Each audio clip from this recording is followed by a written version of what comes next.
Welcome to Soulful Sundaze. Okay, it sounds right. Come on now, drum roll. I think there's something to narrowing down that sister circle. Welcome to Soulful Sundaze, where we are bringing you soul-inspired conversations. I am your host, Alina Anthony, and this is my beautiful co-host, Judy Johnson. And my other beautiful co-host, Raquel Ballou. Hey. This episode, we are super excited because we are talking about something that I believe everyone should relate to, whether you're male or female. This episode, we are talking about relationship roadblocks. Oh, don't you hate those? Yes. I mean, when it comes to relationships, we've all been in a relationship where we've had some stumbling blocks. And Oops, hold on, wait a minute. My baby wants some orange juice. Orange juice then. Click. Soulful Sunday. Soulful Sundays. Ladies, cheers. Like I was saying. Yes.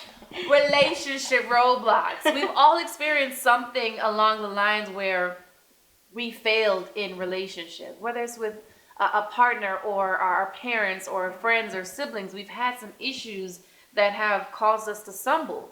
And these roadblocks are a pathway to help us develop very strong characteristics in becoming better in the next relationship. Yes. So I'm definitely one that is in need because I've experienced some relationships that have had a setback and roadblocks, but now I've matured and I've grown, and I definitely have some tips that can help people build stronger relationships. That's awesome. And I just think this is a conversation, again, that relates to everybody. Yeah. Like, we've all been in relationships. So let's just dive right jump in. Let's do it. I want to know, because a lot of times, you know, you're a good person. I'm sure you're a good person. You may come across other good people, whether it's male or female.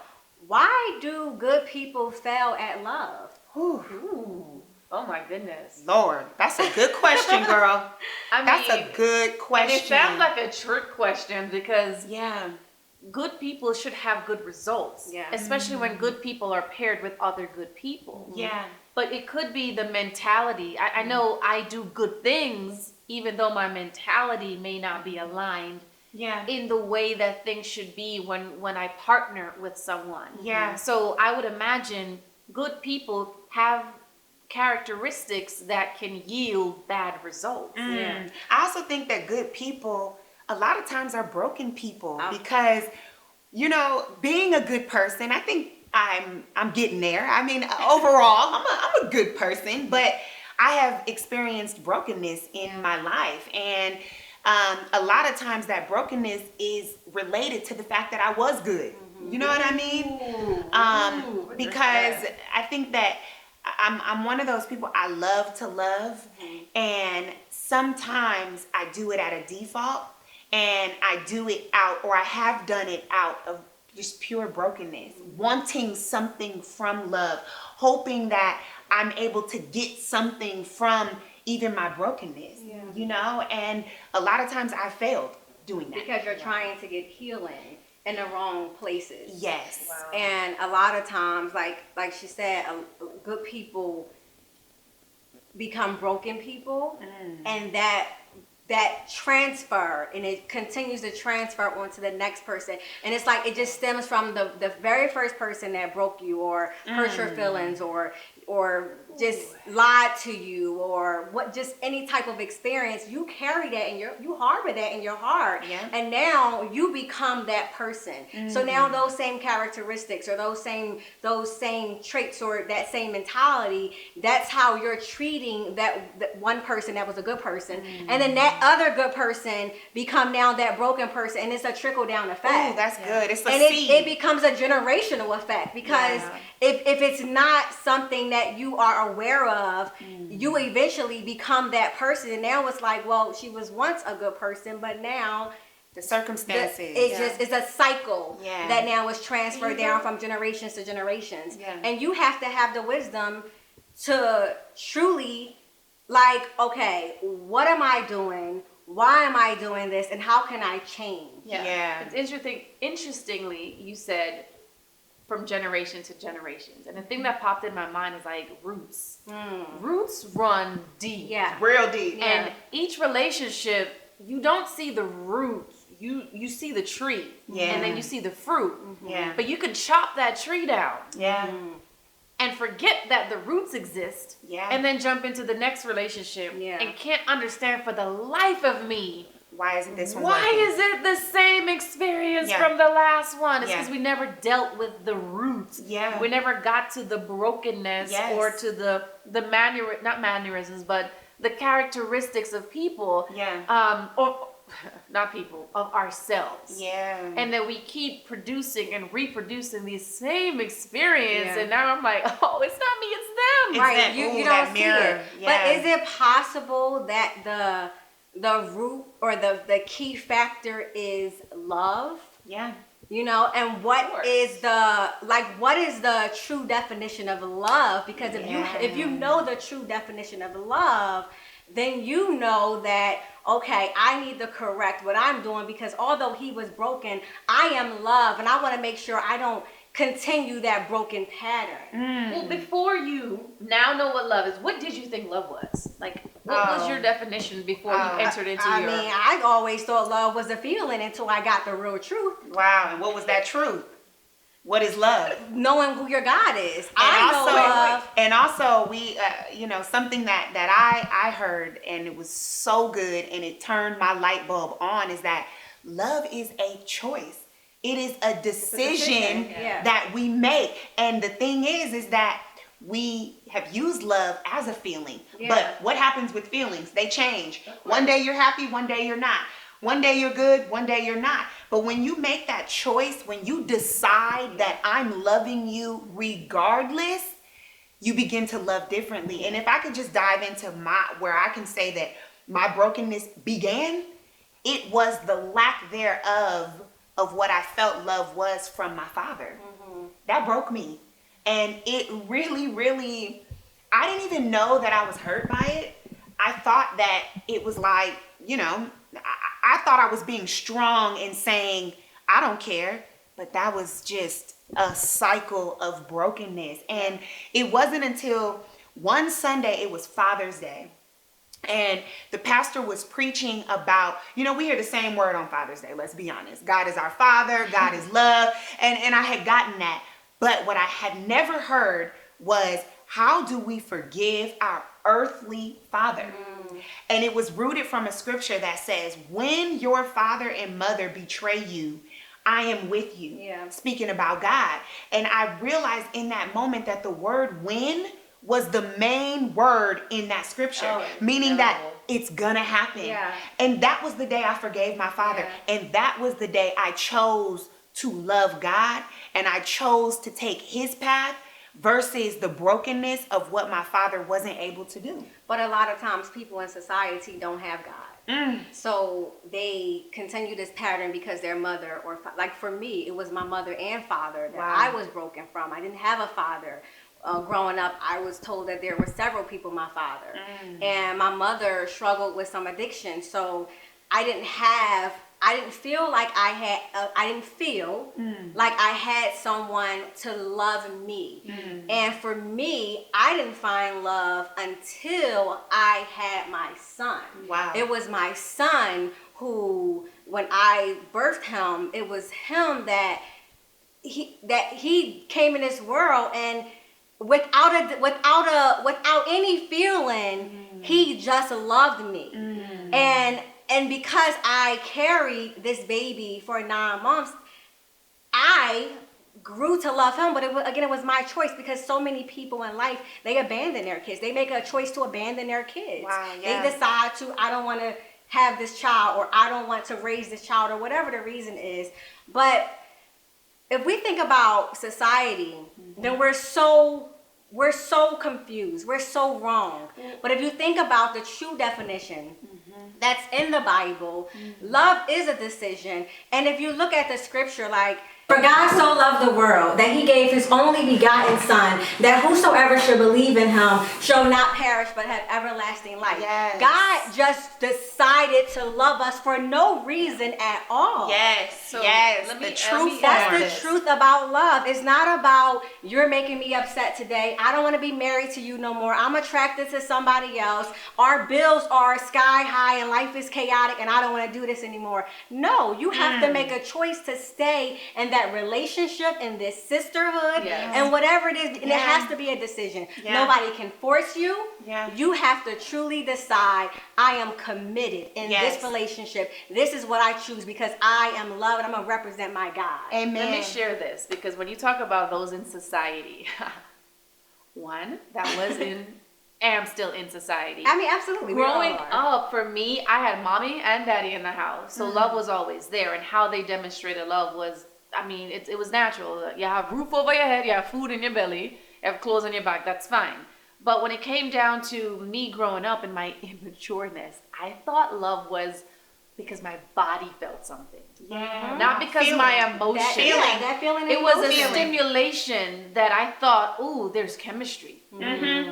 So there must be a reason I'm drawn to you. So I must, because I meet everybody, but I don't feel this way to everybody. I don't have this emotional connection or chemical connection to someone.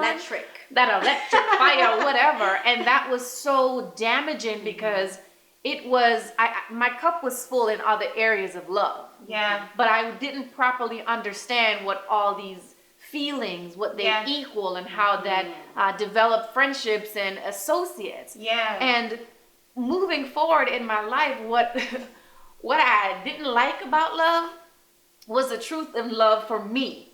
Because I had, both my cup was full from parents, but the truth and love for me was the chastisement, the correction.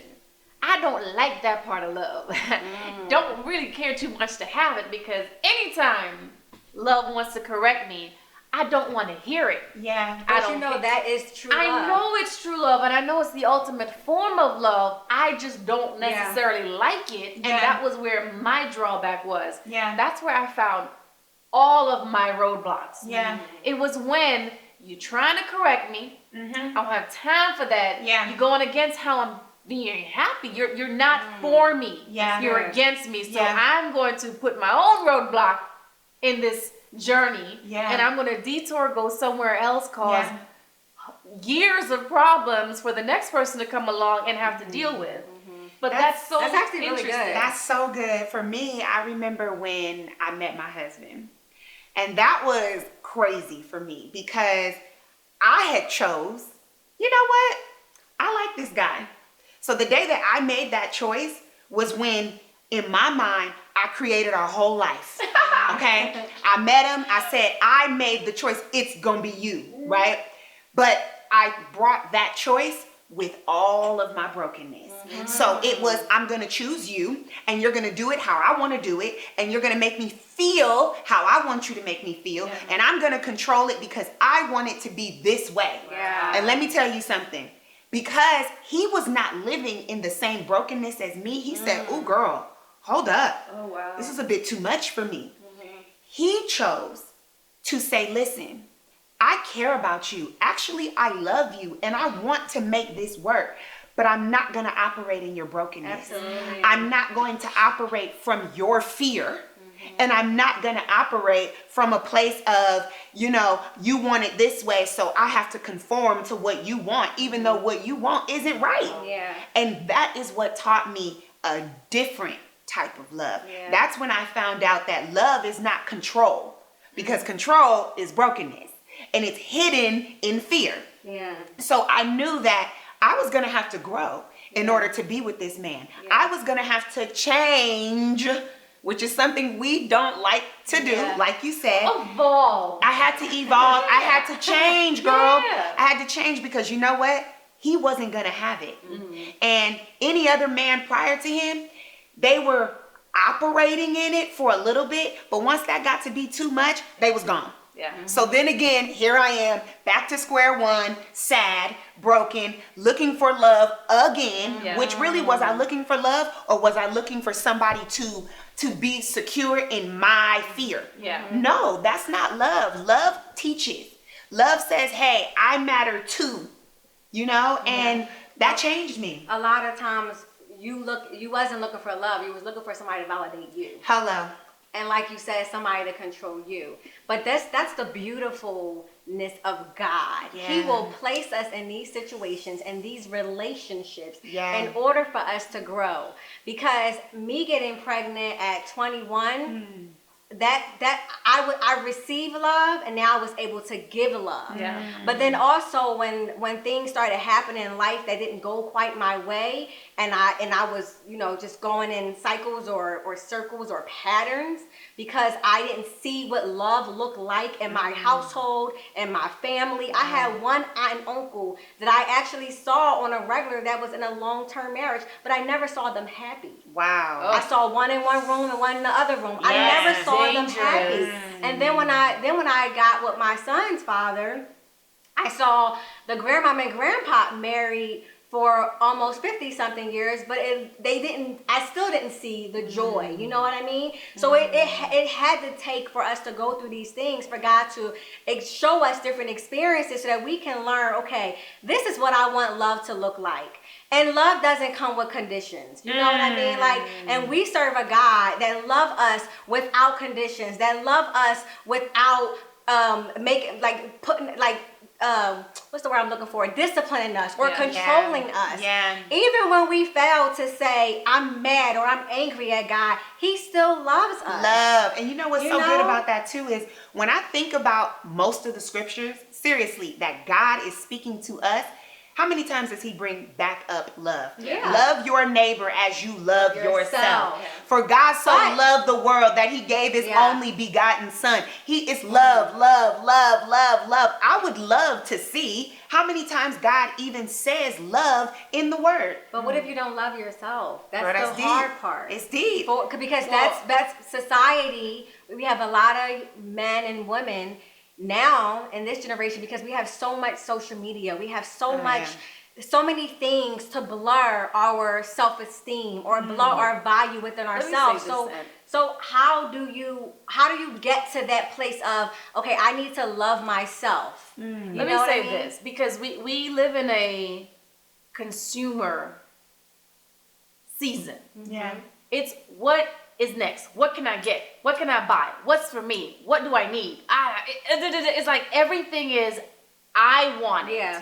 So when I enter a relationship, one of the roadblocks that I've identified is I'm looking to get something. Yeah, that's good. And if I don't get that thing, boom, there's a roadblock. It's time to move on to the next one. And until you grow to be the giver of that thing that you're looking for, you're never gonna get it. If you don't sow what you want, don't expect to eat nothing. Yeah. Because you're not gonna have a harvest. And in relationships, that was such a huge roadblock. Yeah. I would always expect, well, you're gonna do this, and you're gonna do that, and then you're gonna do this. And when none of those things happen, you're not doing what I need. Yeah. You're incapable of giving me what I want, when honestly it was, I'm incapable of giving myself what I need. So it's looking in the mirror. It's a reflection of yourself in the mirror. I think to really get on the journey of love, like let's say somebody is really challenged right now in their life with,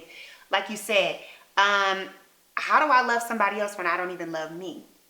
I found that because God dried every relationship in my life until my love was found in Him. I didn't even realize that I didn't love myself until I learned how much He loved me.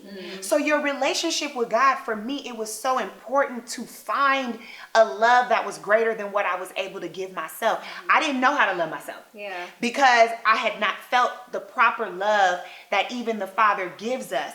So when I met Him, He said, hey, why don't we work on this love thing first? Before you go out and try to find a husband, have kids, and do a bunch of, be this career woman that you want to be, let's spend some time Yeah. learning how to love. He taught me how to love me. I looked in the mirror and I stopped seeing myself and really started seeing what he saw in me. Absolutely. It was crazy. He started to tell me how beautiful I was because I couldn't say it. He started to tell me how worthy I was. The word worth, when I found what that meant, it changed my life. Yeah. It changed my life because when I realized that I was worthy of love, that is when I was able to receive it. Yeah. When I didn't feel worthy of it, I was blocked. Yeah, Completely absolutely. blocked. Yeah. I mean, you don't, listen, if you don't have the knowledge and the revelation of knowing who you are, you don't know who you are until you know your creator. Yes. Until you know who your God is. If God has created you, then he has deposited love in you. He had to love you to place you here on this earth. He had to give you this. It's something unique in here. There's a responsibility for you to do, but he's not going to waste his time. Yeah. You know what I mean? So you have to truly find out, okay, who is my creator? Yeah. Why did he create me? What's my purpose here? And then with that, you know your value and your worth. And now you know how valuable you are. So now you learn to love yourself. Yeah. You take time with yourself. Yes. You affirm yourself. You speak to yourself daily, because in order for you to teach another person about love, you ultimately have to be healed. Yeah. And God will put you in all of these situations and all of these relationships Roadblocks, and all of these roadblocks, because you aren't who you are, and he's trying to show you who you really are. Yeah. They're literally set up for a reason. Yeah. And I think one of the important things, love, it can't be the only factor. It can't be the only thing that drives the vehicle.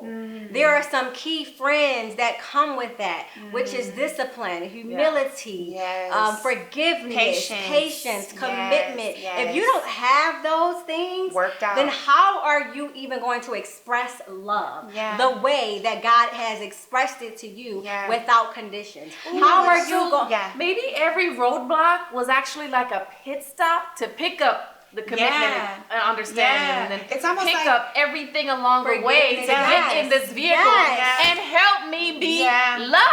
Yes. You know what else I feel like that is that you're going to keep going through that circle. You will not get out of that rat race until what you need to learn right then and there is learned. You're going to keep going around the circle. I remember there was times in my life where I would say, okay, well, this isn't working, so I'm just going to let that go, and I'm going to just go over here and I'm gonna try this again. And guess what?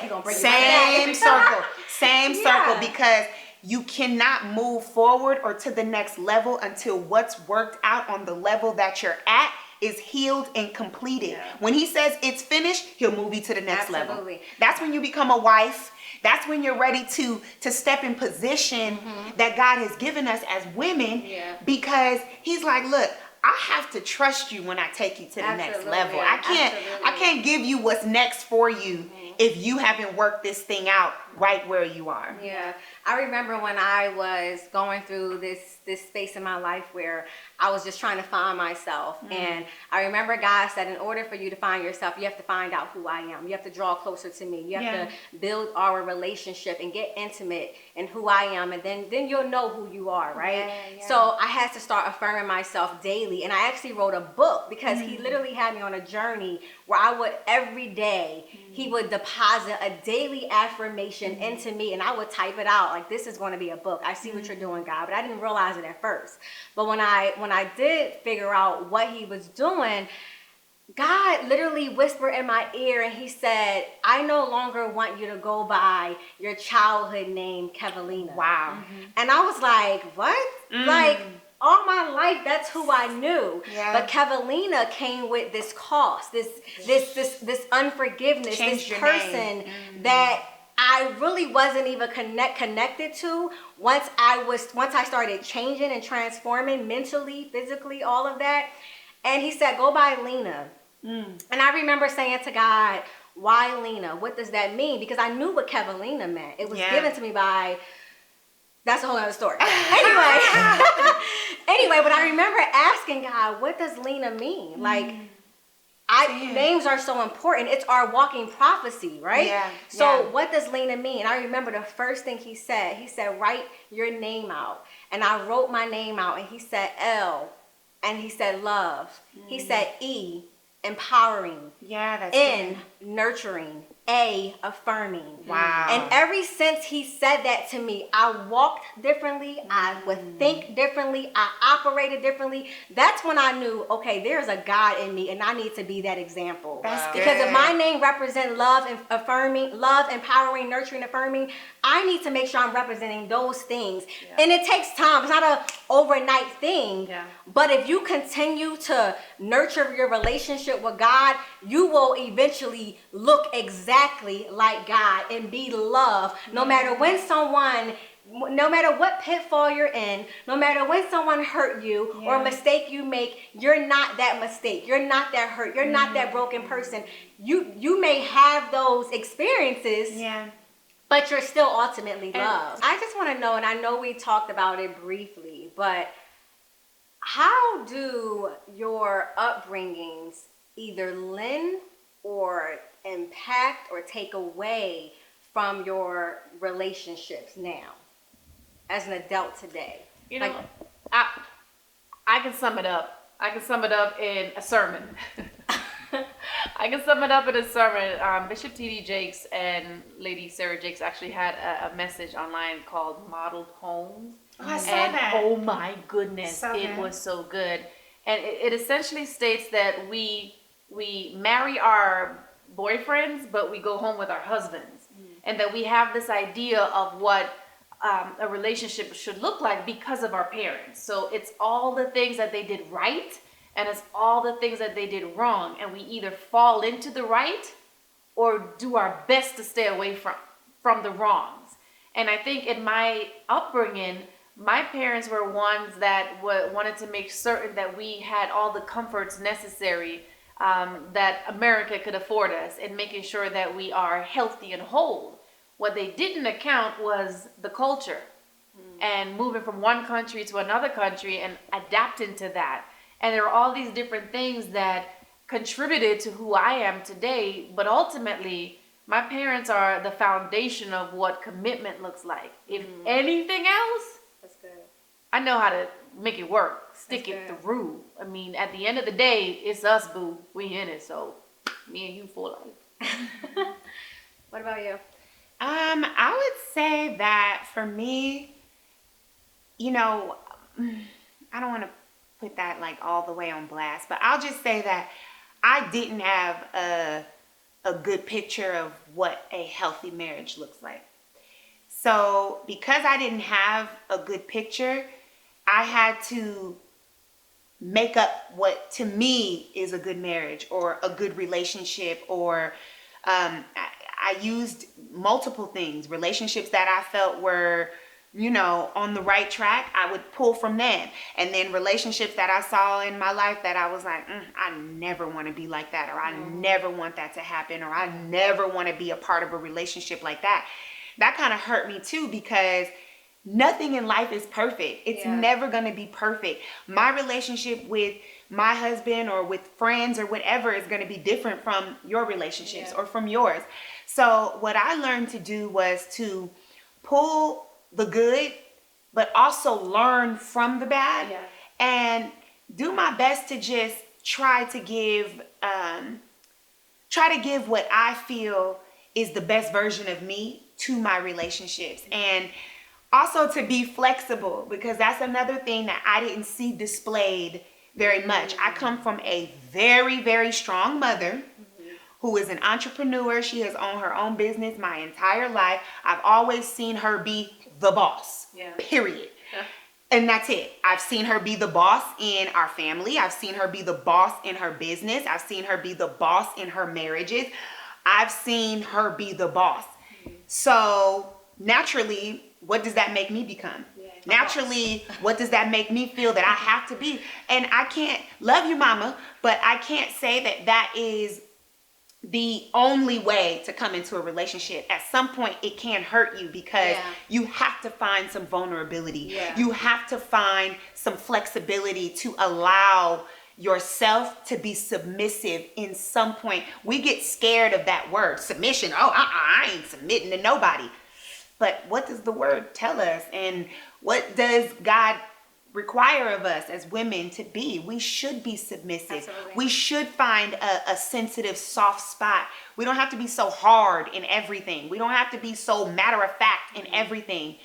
Find that sweet balance. And that's what I've taken from the relationships in my life. Yeah, good. I think for me, not having a father, and I'm very transparent, so I could speak about my upbringings where living in a home with a mother and not really having a father around, I didn't really see a relationship, or when I did, I saw divorce more. I saw relationships breaking because of affairs, or just lying or stealing, or all different types of reasons. And I remember as I got older, for me, I didn't want to imitate that. So it was like, okay, how do I bring my best self into this new relationship? Because I feel like with my first marriage, I did imitate a lot of my childhood, like the anger, the attitude, the essence of Philly, just that Philly girl, and just having this attitude like whatever, like I don't have to deal with this, I can go, which leads to divorce, right? So when I got into my second marriage, I decided to change a lot of the characteristics that I was in my past. And I knew that in order for me to make this work, 1, I got to change my communication. 2, I got to change my attitude. 3, I got to love better. I have to love deeper. I have to, because this man is giving all of himself to me. How do I give myself back to him? And I remember in the beginning, we had to do spiritual relationship counseling, because I needed that guidance. I needed someone to tell me what I didn't know. Yeah. You only know what you know until you learn more truth and knowledge. Yeah. And it took for my spiritual father to sit down with me and say, I need you to let go of all these things, forgive your past, let it go, and now release what God has planted in you. And I just remember, in order for me to really walk that journey out, I needed discernment. I had to pray. Every time there was an argument, I had to learn, don't even argue back. Go to God and let him handle it. And that's when I started seeing things shifting and changing. And my communication, learning how to honor, learning how to really like humble myself, learning how to forgive, especially because my husband, he wasn't there just to correct me and make me feel less than. He was correcting me, but edifying me and showing me how you can be better, how you can speak better, how you can love better, how you can discipline better. Even with my son, I saw myself at times disciplining so like hard, like a man. Well, I'm like, he's a boy, he can take it. But at times, like you said, God has created women to be nurturing, to be calm, to be soft, to be loving. And I remember my spiritual father saying, I need you to be more calm. And that's when my mentality shifted. And I said, I will no longer allow my past to define my future. That's good. One thing I can say too that my husband taught me, and this is so much of his character. I say this to people and they're like, are you kidding me? But I promise you, I have never, ever seen this man mad. I'm talking about angry, talking about rage. I've never seen that from him.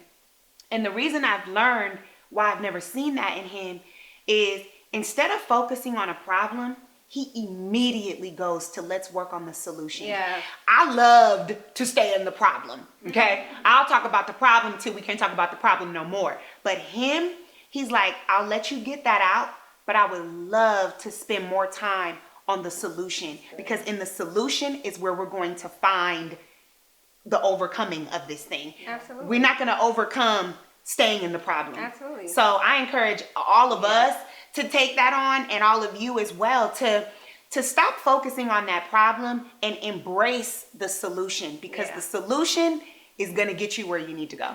Good friend Van Brown, who is the consulting producer of this show, he gave some great advice. And he always say, and this was even before he was married, one thing that he taught me and my husband was to spend 5 minutes arguing, communicating back and forth, and then spend an hour on resolving the issue and getting back to love. That's good. So we love you, Van. So we love Van so much. Yeah, wisdom. And he has so much wisdom and revelation, but I thought that was such a seed that he planted in us, and I challenge you guys in any type of relationship roadblock, whether it's a sister, a friend, a husband or boyfriend, father. whatever it is, find a way to spend 5 minutes, no more, to communicating whatever feelings you're feeling in that moment, whatever emotions you need to yell, whatever. But then have the humility and the patience to literally spend an hour loving that person and figuring out a solution and a resolution for you guys to grow together. What you go through, you grow through. Yeah. I've definitely matured. And then I got married, and I was like, Start over. I'm immature. Because that level was different than what I had experienced. And everything that I thought love was, that gushy, loving, I feel good, or the chemistry, or the all of these things definitely were working. But I seem to have had the experience with God, the same experience I had with my husband. It's like, why are you always trying to correct me? I'm just trying to live. Yeah. But that is the ultimate form. But you also gotta look at it like God sent him to correct you, but it's also edifying you. No, it definitely is, because I'm a stronger minded person. Yeah. My heart posture is it's more tender. Yeah. Because of my experience with my husband. I don't give him enough props as I should, so hey, husband. But for real though, I wouldn't have it any other way, because if I'm not being sharpened and challenged, then it would be an issue of stagnation. I'm literally in this motion of never growing and not evolving into the love that I'm supposed to experience. Not the love that I assume I should have, or the definition that was instilled in me as a child, but this completely new experience that I don't even know what to ask for. I don't even know what to experience. So I have no reference, because I'm evolving into something new, because all of the roadblocks have propelled me for something greater. You know, I remember the day that my husband and I went down to the courthouse, and, you fill out all the information, and, my acting name has been Raquel Lee my whole life. And I was holding on to that. I'm like, I'm Raquel Lee, but I'm taking on a new identity.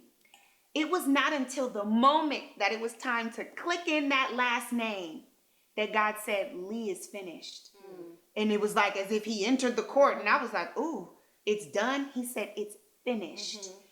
And I did not realize that what was finished was the pain, the hurt, the brokenness, the abandonment, everything that came from the lack of my relationship with my father, the one who carries that name.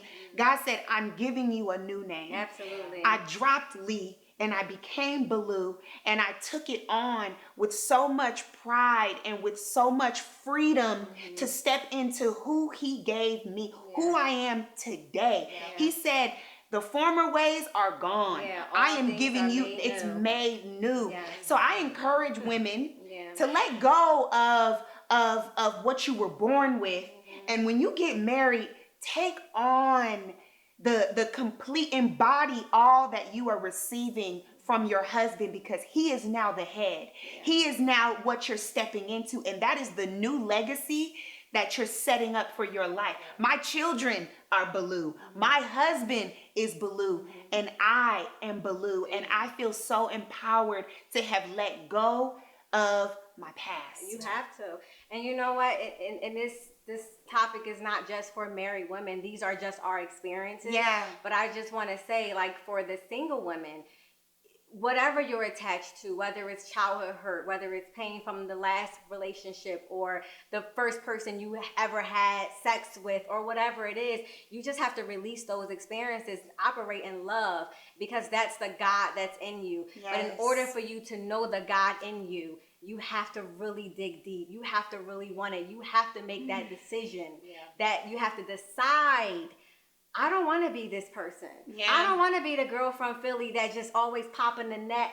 Yeah. Ready to fight. We gotta You know let it what I go. mean? I want to be a child of God. I want to exemplify him. I want to give and serve and love like him. But it takes a lot of work. It does. It takes a lot of work. It does. I'll even add, for me, it was more of an embracing and accepting some of the experiences that I've been through. Yeah. Because a lot of times I don't want to repeat this cycle and I don't want to do this again. So I'm running from it when it's like, no, just stop and pause. Yeah. Like take a minute to Yeah. understand there is something happening that you aren't really seeing. So if you slow it down and recognize where are you in the picture, what contributions are you adding to that experience to be able to walk away to say, okay, all right, it's time for me to evolve here. It's time for me to mature here. It's time for me to understand here. And it's time for me to let go here. Yeah. So that when you move forward, it is in freedom and not tied to any painful source. Yeah. So I guess what all of us are saying in a nutshell is that in order for love to work, we have to get back to the truth. And what is that truth? Absolutely. What is that truth? Knowing. That truth is that God is love. Yes. And he is the first step of the chase of love. He's the first choice of love. He's the first decision of love. And once we go to that first roadblock, because we got to let go of a lot of stuff in order to put him first. The people who it's hard to let go of things. You know, there's so many people who just hold on to pain like this is who I am. I want to say this, like, it's not that we forget about the pain or we forget about the childhood experiences because they're going to always be there, but use that. You are so much more powerful when you can know that you came from brokenness, you came from poverty, you came from rejection, you came from disappointment. What? You wouldn't have no life experience if you didn't. And guess what? Now God is using you because of your powerful being to go and spread all the tools that you've learned and the God that's in you to go heal the world, go heal the brokenness, go do all of these things that God has called you to do. But you cannot do that until you get the strength and the courage. Walk in your boldness, live in your light and your true calling of love and purpose. Know who you are and whose you are. You are a child of God. You are more than a conqueror. Hello. You are a freaking beautiful, successful, loving, giving, sacrificial being. Go walk in love today. We hope that we have given you love within this episode. We hope that you are able to be built and restored. And again, do not let nothing in life dim your light. Use it and be purposeful and powerful. And know that we love you. We love you, but I gotta say one thing. Also, remember that all of those things make you extremely special, but it also makes you just like everybody else. We are sitting here from brokenness, from hurt, from pain, from all of those things, and you can still rise. So look at your experiences as, wow, God, you must have a nation for me to heal because I'm not alone in this. My spiritual father always say, I'm just going to leave with this, that when you go through a lot in life, it is because of the calling on your life. If you just somebody who had an easy life, I don't know. How can you help anybody? How can you find your purpose? So embrace everything that you go through because it is all a lesson learned. It's not a mistake. It's an opportunity for growth. So, Soulful of life, y'all. Soulful of love.